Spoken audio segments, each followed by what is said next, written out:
Hey, Forest City Church. Today is a special day because I'm interviewing the one and only Mr. Steve Carter, teaching pastor here at Forest City Church, author of a brand new book called The Thing Beneath the Thing. I love what they did here with this little, because it's the things underneath the book jacket. I like that. That's impressive. We're going to talk about that today. Hey, last week, Steve talked about this book and did a message that I think you should definitely go check out on our YouTube. Today is kind of a special edition where I get to ask you questions about this book and kind of what this process has been like. So how do you feel? How do you feel about the book? Well, it's crazy because it's actually out in the wild. And so there's this moment where you're waking up super early in the morning and you feel like you have this idea that you want to share with the world, but you're just typing and you don't ever imagine like, oh man, this is actually going to be in someone's hands, or I may have a chance to sit with Trevor McDonald and talk about it. It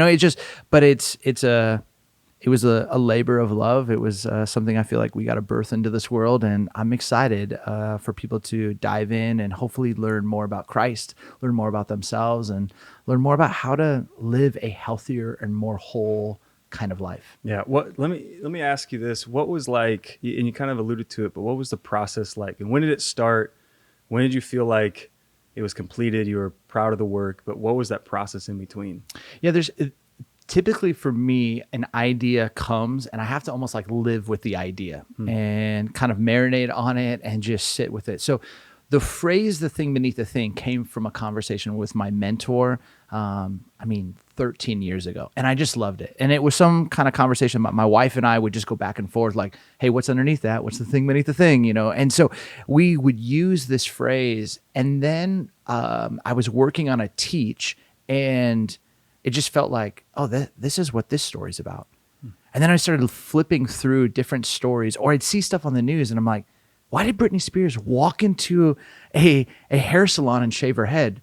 What's the thing beneath the thing? I just started getting very, very curious, sitting with in pastoral meetings with people going, oh, what's underneath that? What's the thing beneath the thing? And then one day I just started like realizing, man, people seem to go to certain places. And it all starts with them being triggered, and they go to these 3 or 4 places. And all of a sudden I was like, I saw the acronym thing, and I was like, that's it. And so just like slowly but surely starting to jot down ideas, and slowly but surely a book came. So yeah. So let me ask you, why this book now? Like, why is it into the space? Because if we know if you're watching this, the book is out. Yeah, it's in the world. It's on bookshelves. You can get it off Amazon. Yeah.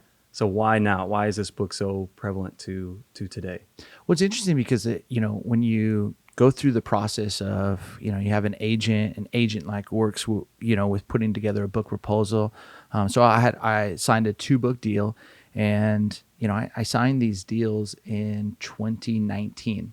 So pre-COVID, but it was really based out of why people do what they do and what to do about it. That was the question I was trying to understand.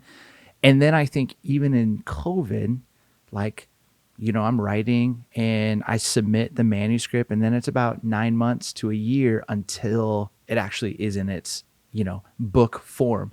So I think the heart of it was I just kept hearing story after story of people just almost self-sabotage, train wrecking the good that God had entrusted or given to them.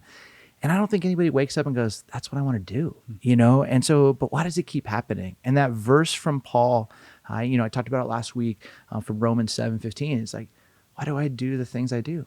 The good I want to do, I do not do, but the thing I hate, I do. And I can just really relate to that. For so many years, I just had these places that I would go and escape. And so I just, I'm feeling like for such a time as this, I feel like for many of us, we're more emotionally aware. We're wanting to be more attuned to what's happening within. And I hope that this book will, help us understand the scriptures better, understand like ourselves better, and understand healthier places we can go when we get triggered. Yeah. You say in the book this idea of potholes in the city of Chicago. You talked about this last week as well. And I guess my mind goes to, why do you think people ignore the thing beneath the thing? Like, what causes people to naturally do that? Or maybe they're avoiding it because of some circumstance? Why do people ignore those types of potholes in their life? Yeah, great question. I think there's a handful of reasons. One is I think oftentimes timing. I think for some people, the idea to stop, slow down, get a little bit curious, introspective of what's really going on. We're taught efficiency. We're taught like I can, order my Starbucks and walk in and pick it up, so I don't have to waste any time. So it feels like a waste of time for a lot of people to get curious about why they do the things they do, which is mind-boggling. I think underneath that, it feels selfish for some people. I should be doing more. There's more I need to accomplish on my to-do list. To stop and actually get curious feels selfish, and it's time. But I think a bigger one is, for many of us, we just grew up in environments where this was what was modeled for us. So you're not necessarily only dealing with some of your own triggers, you're often dealing with your family systems and your family structure. So for some people who grew up as children of alcoholics, they watched their parents go home from work and just open up a refrigerator and start pounding beers. And that's how they coped. So they get 16, and even though they're not the legal age, they're having a hard day, and they're like, this is what mom or dad did. This is what I do. And so part of the work often for many of us is not just even dismantling or deconstructing what's happening within us. Sometimes it's deeper, and it's like, what was going on in my family system? And this is some of the generational sin or the generational legacies that get passed down that I think people are like, I don't know if I can go through those waters. I don't think I have the time. I think it feels selfish. But then also I think there's a part of me that recognizes I don't know how far this string will go to get to the thing beneath the thing. Yeah. What do you think? Okay, so you're writing that in there. Now let's look into Steve Carter's world. Yeah.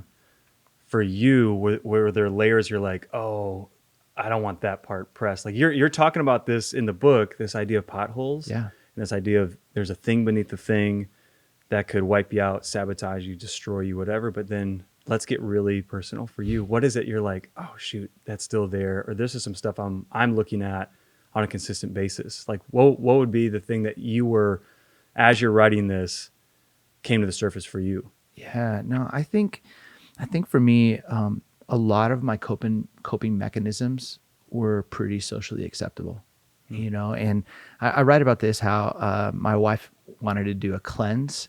And so I started removing kind of certain foods and drinks from my body. That must have been a lot of fun. Oh, it was terrible. It was terrible. They removed Dr. Pepper. And again, this feels very, very silly, but like I found myself getting really, really angry. I just was so triggered because I every day at like 4:30 would just go drink a Dr. Pepper. And that would give me like the little pick me up for the rest of the day.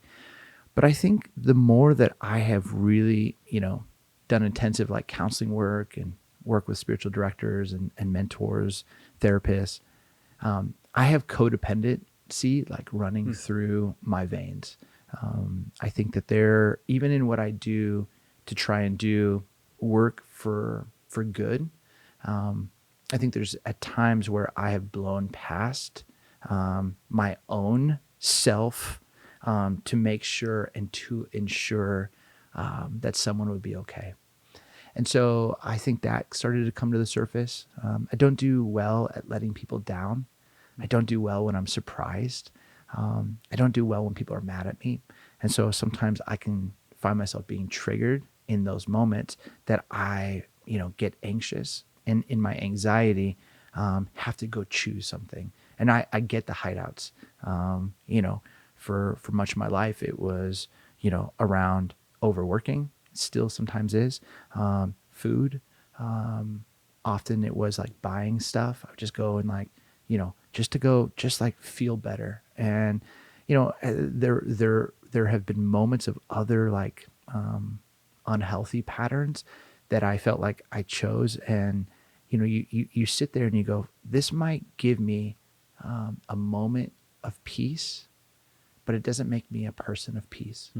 But I think I really struggled with the insecurities and feeling like you're not that great. And I don't mean that in like I'm really, really great. I mean that in the sense of like, you're really, really not good. and some of that growing up in a home where before my dad knew Christ, he was verbally abusive. And sometimes I can replay those tapes when I mess up. And that shame storm can come really, really quickly. So that kind of started to come up to the surface. And anytime you are putting something out of your own beliefs and own thoughts, it was really vulnerable. And I felt myself even in the last 3 weeks, just waking up in the middle of the night going, what am I doing? What am I doing? What am I doing? And then I'd say the last one is just around narratives. And some of it's just around anger fantasies. I think there have been some people who've wounded me, and I can spend time stewing, replaying, imagining if I saw that person or persons, what I would say. And it's wasted energy. Yeah. But it's all connected to other pain points in my story. So that's some of the stuff that just is almost surprised me when it came to the surface. Yeah. What would you say if you were to encourage someone? Because I think what you're saying, I love the idea of triggers. And oftentimes what we'll do is we'll just quickly ignore them for whatever reason, right? Yep. There's things that we feel, whether it's at a meeting, whether it's in the grocery store, whether it's when you're driving, whether it's a conversation with a friend or a spouse, where you just know oh gosh, something's coming up and I don't want this to happen. So you just kind of suppress. So what would you say? How would you encourage someone when they're feeling that trigger, they're feeling that thing, how to respond? Maybe something that you've done or something that you're learning. So when you feel that trigger, what is it that you do? Yeah, that's really great. So one of the things is oftentimes, and maybe it's just because I'm a guy, I don't know. I often am unaware in the moment. So very rarely do I catch myself. There are moments where I'm like, oh, I'm feeling something, but typically it's almost when I'm playing it back and I'm watching the game tape of my oh, why did I say that? We had a moment, you and I in a meeting, and I was I had to call you and I was like, Trev, I'm sorry, man. I just got triggered by this moment, and I'm playing it back and I'm like, I don't want to be that guy. Yeah. You know what I mean? I'm writing a book about this. I don't even know how to do it. You know what I mean? But it's it's often playing it back. Yeah. And then I spend time visualizing what would this look like if I had to do it all over again? If I put myself back in that meeting and I could sit and listen to what was really the real question that needed to be asked, how would I do it different if I understood that Jesus was beside me? So I play it back and I play it out. That's one of the things I most regularly do, probably 80% of the time. 20% of the time when I'm feeling in the moment is I start with kindness. Be kind to yourself. That's great. Nobody's given you a map.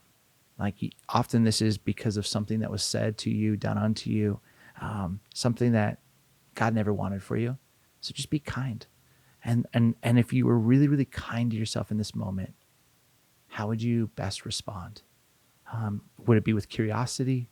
Would it be with a question? Would it be with sometimes with my wife, hey babe, can I have a moment real quick? There's times when I'm in a meeting and I'm like, hey, I have to use the restroom. I'll be right back. And I almost wash my face. And there's just a moment just to go, what's a way I can create space so that I don't blow anything up? I don't say anything I regret. I don't reenact anything that was from my past. But I give myself a moment to listen to the hysteria that's churning within. Yeah, I think I love that you mentioned the moment that you and I had. I remember getting the call the next day. I talked to Amy about it. And I was like, Steve was just so kind in that moment, to receive what you said, to receive kindness, to receive a call. And I remember both of us looked on the phone, we're saying, well, I was going to call you. And I felt and then we had this really neat moment. And the reason I'm bringing that up, and I love that you said that, is when we feel that, oftentimes I don't think, and I'm not good at this at all, I wish I was better, we don't pick up the phone or we don't send the text. Yep. And whether that's because we don't think it's going to matter, why do you think people won't respond? When they address it, the thing beneath the thing, maybe they can identify it, maybe they've identified the triggers or whatever it may be, and they do blow it, or there's something that just they know that didn't settle right. I didn't lead with kindness. What causes us not to play back? I love what you said that, to play back the tapes in a sense. Yeah. It's interesting because I think we have such a struggle with the difference between self-contempt and conviction. So sometimes we almost see them as the same thing. But I know the shepherd's voice. I know when he's like, hey, what's happening there? And it's not usually, hey, you stupid, da-da-da-da-da. That's self-contempt. Yeah. That's self-hatred. But when I feel that Father's voice just saying, hey, where are you? Like that, like just this gentle, like stirring within to go, yeah, like I need to reach out to Trevor. And I think sometimes part of it is we can often be the harshest with the people we know the best or the people we are the safest with. Sure. And so I think that's part of it. But you ask a beautiful question. Why do we struggle to pick up the phone? I think, John Wimber says that the way in is the way on. The way into a relationship with Christ is the way on. And that's grace, and that's admitting that you're wrong. But somehow many of us go, I only say that once. I'm wrong, and I receive Christ. And then it's about being right more than ever. Wow. But if we're in process, I'm wrong all the time. And I should be really, really good at saying, Trev, I was wrong. I'm sorry. Like, Trev, like my ego kind of crept in more than I wish it would. I was wrong. I'm sorry. Hey, Trev, like I think I hijacked more of that interview than I should have. I'm sorry. I was wrong.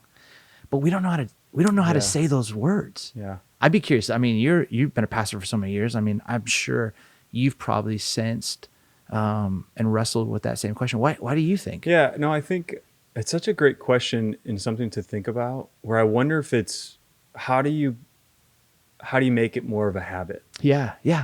Like just being mindful of it, right? And I think that's what even this book is so great. What it's articulating is this idea of like being introspective, allowing yourself to think about things. Because I think that's where maybe we've missed things in our world or our space or society, where it's like we don't think about the things that we're thinking about. Yeah. We just kind of we're moving, we're cruising through certain things. Or if you do reflect, if you do pause, and then you get into the habit of like, I wonder how that comment would have come off. Like, I know, like you said, I know when I'm saying something to my kids, especially my oldest son, because I expect so much of him because he's like my firstborn, right? Yeah. And he's my boy. So like Amy said to me the other day, she's like, you gotta not be so hard on him. I'm like, I know, like I know I don't, but I am. So the other day I was saying something to him, and literally as I was saying, I was like, Trevor, shut up, stop saying this. What are you doing? And then I didn't stop. And then I had to like rewind and be like, well, I totally blew that moment. Yeah. You say this in the book. This is in the opening. You talk about this story when you're in Grand Rapids, and you shared this last week in your teach. I think it's one of the funniest stories where I'll summarize it, but then I want to hear some more commentary. Where basically somebody threw ice on your windshield, and it cracks your windshield, and Steve Carter loses his mind. Yeah. And you run out of your car with your kid in the back and your wife in the snow, chasing down these people. And then the door opens, and there's something inside you that said, who's really the foolish one here? Yeah. I think those are those moments. Like, what do you think when we feel that?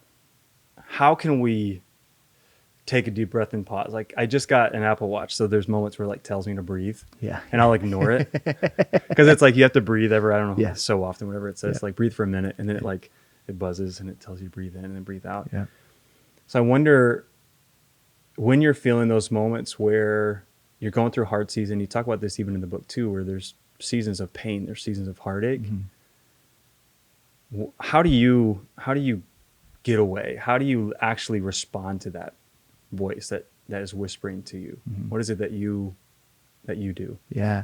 So I have a little process that I have done probably the last 10 years. And I'll add to it. And there's certain seasons where certain parts of it get highlighted, but most mornings I begin, and if I'm at home, I'll actually light a Kraft and Foster candle, but I just sit there, and there's an old prayer by Father Thomas Keating and Mary Mordorowski. I put it in the book. It's called the Welcome Prayer, and it just says, "Welcome, welcome, welcome.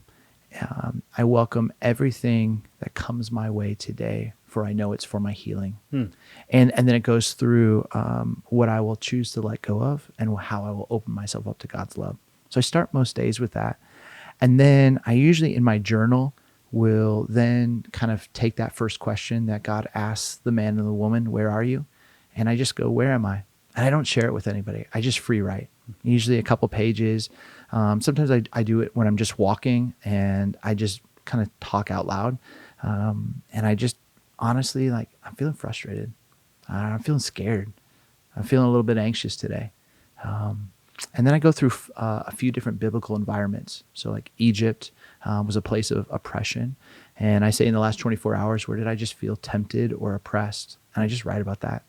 And then God takes the Hebrew people out of slavery and he moves them to Sinai. And that's where he gives the wedding vows, the 10 commandments. And I ask myself in the last 24 hours, where did God meet me? Maybe through his word, through creation, through a friend, through a conversation. I just write about that. And God takes these Hebrew people and he moves them into Jerusalem.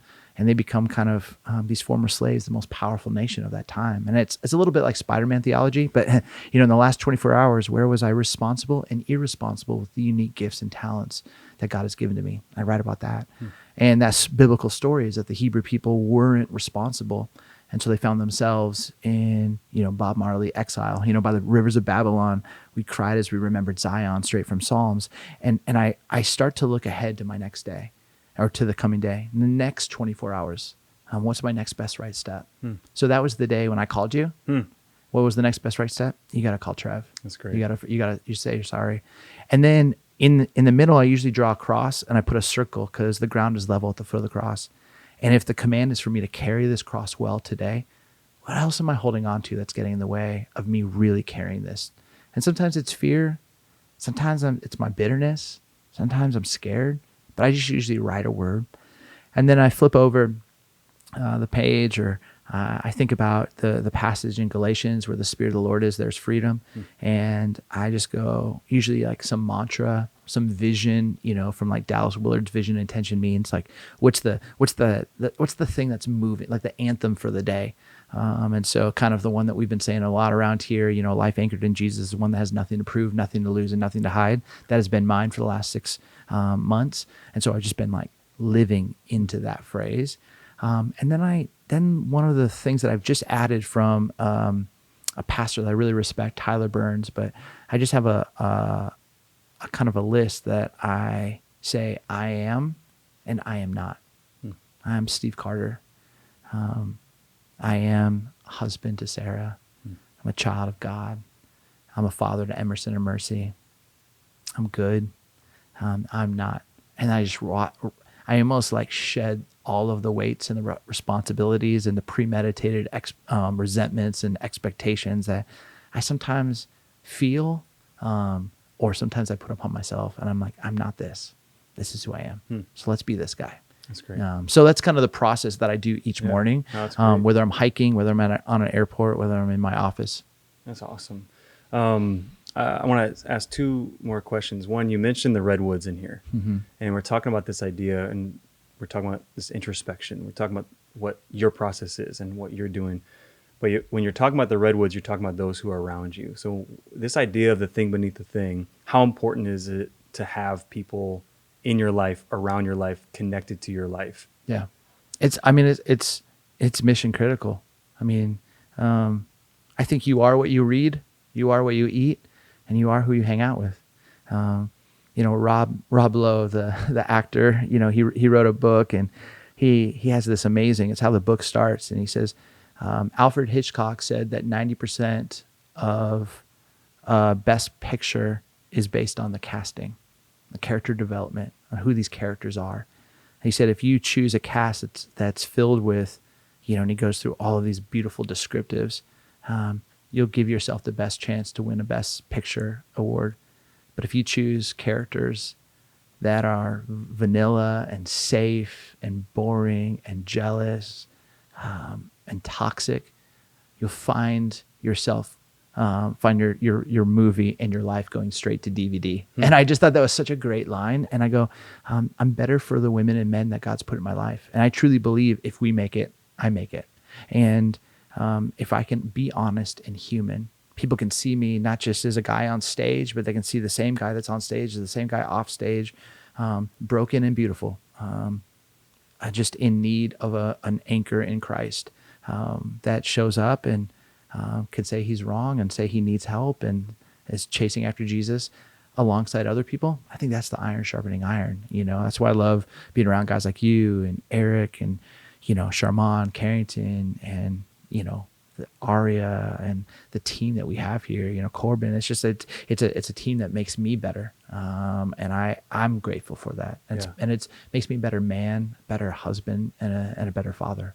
What would you do? What would you say to someone? Okay, I think I got the thing beneath the thing part. Okay, I'm gonna be introspective. Mm-hmm. I'm gonna do this process, but people hurt, and I've been hurt. I've tried to get in community. I've tried to share thoughts and share things that I'm going through, but I've been burned, whether that's by the church or by friendship groups or relationships in the past. What would you say to that person that's listening, saying, that sounds good, Steve. The Redwoods is idea of that they're all interconnected, and this is why they're so massive and large. And that sounds great. I love the picture, but I don't know if I want to get into deep relationships. That's hard for me. Yeah. What would you say to that person? Yeah. I mean, first off, I was just saying, I'm so sorry. It's really, really hard when you let your heart out and somebody violates that trust and someone betrays. I mean, that is a massive sinkhole that now has been left to you to have to deal with. And it's unfair, and it becomes our responsibility. And so for me, the way that I just look at this, because I was handed some stuff that I wish I was never handed, I sometimes have to Jedi mind trick myself to say, I don't know if I could do this for me by myself, but for the sake of my kids, as showing a model to say, hey, we can do hard things, or for somebody else to go, hey, like, you can get through this. I just would say, if what this person gave you and they hurt you and it holds you to live a life that's smaller than God created, they still win. And that sometimes makes me even more mad. And so I think to myself, what they gave me wasn't God's best, wasn't what God desired, wasn't right, wasn't fair. But they don't have power over my life anymore. Yeah. And it doesn't mean that I'm now going to put myself out there just to anybody. Yeah. I've learned some discernment, but I'm also going to have moments where I do put myself out there and someone can't hold it. And I'll sit there and I'll go, okay, I'm going to take some notes and just keep learning. But I would much rather live in freedom and vulnerability than under that person's control and power. Yeah. And so I have to almost break it down like it's a math formula to say, is this person going to still win? Does this person still have power in my life? Because if they do, I will continue to reenact their story that they've written and their belief for me, or I'll put myself out there. And it doesn't mean it's going to be perfect, but slowly but surely, I think I will be overcoming and breaking the ties of that person. And I think beginning to step into more freedom myself. So I would just encourage someone. I'm so sorry. It's not fair. It's not right. But you're a survivor. There's someone who can overcome. And your story, I think, actually can bless others. So I hope you take that invitation and opportunity to do the next harder right and break free from that person. No, that's really good. Last question. This book is out in the universe. It's out in the world. The thing beneath the thing, like I said earlier. Love this part. Yeah. Super creative. Steve's so creative. Whatever. Or whoever came up with this. We have an amazing team. So, yeah. So someone's going to pick it up. Someone's going to buy it. What do you hope someone takes away when they read this book? Yeah. When they finish the last chapter, finish the last page, what's something you're hoping as the author of this story that someone's walking away with? Yeah. I think too often we hear stories about someone who's train wrecked and sabotaged their life and created a sinkhole for themselves and others. We don't often hear people who I saw the wall and I saw it, and I chose to turn around. I'm praying and hoping that somehow this book will get into the right hands. Maybe it's a college student. Maybe it's a 30-something. Maybe it's a business person that's just struggling. Maybe it's someone who's feeling really isolated in their marriage. Maybe it's someone who's searching for a better way to live their life. But I'm praying that they will discover that it's not their fault. These things happened, but it is their responsibility, and how they can become aware, not just of the triggers and not just of the wound, but more importantly, of God's sanctifying grace. The kind of grace that can literally make you whole, holy, and spiritually healthy, and help you choose to become the kind of person that can overcome, that can handle anything, because you know that you've done the hard work to get to the thing beneath the thing. It's awesome. So good. The book is The Thing Beneath the Thing. It is out. Where can we get it? It's anywhere. Amazon, Barnes & Noble, Lifeway Christian bookstores. I don't know. Target, everywhere. We can get it anywhere. Yeah. Thank you, Steve Carter. Thank you. I love talking with you. Love listening to you. The book is going to be amazing, and I know it's going to fulfill the things that you're hoping. Thanks. Thanks so much, Forest City Church. This has been exclusive interview with the one and only Mr. Steve Carter. Love you all. Go get the book. It's out now.